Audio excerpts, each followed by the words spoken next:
to the group, which were YPG.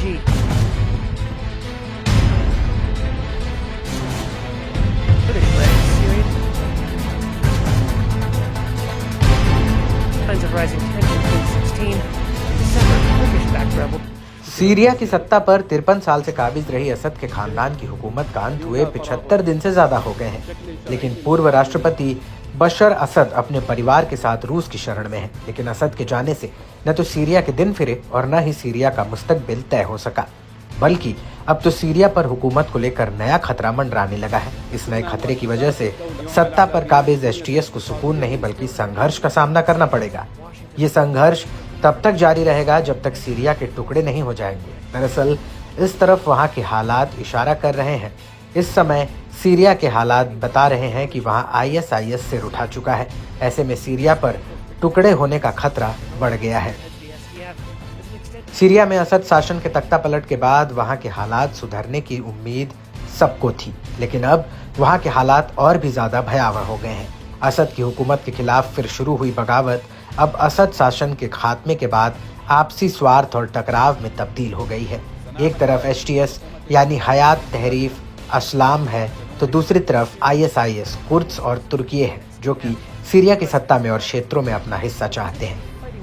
HTS के लिए IS के साये में सत्ता में रहना आसान नहीं है, ये बात खुद जुलानी भी जानते हैं। हालांकि जुलानी कभी खुद भी अलकायदा का हिस्सा रहे हैं, लेकिन सीरिया में आईएस की मौजूदगी की तस्वीरों ने वहां हड़कंप मचा दिया है। कुछ जगहों पर इस्लामिक कट्टरपंथी गुटों ने महिलाओं पर जुल्म ढाना शुरू कर दिया है। अपहरण और हत्याएं के दौर शुरू हो चुके हैं, जो कि आईएसआईएस की विचारधारा को तस्दीक कर रहे हैं। सीरिया में ये सब कुछ खुलेआम हो रहा है, लेकिन सत्ता पर काबिज एचटीएस इस मामले में कोई कदम नहीं उठा रहा है। ऐसे में अलग अलग क्षेत्र में असद विरोधी गुटों अपनी अपनी हुकूमत और कब्जे को लेकर मजबूत दावेदार बनते जा रहे हैं।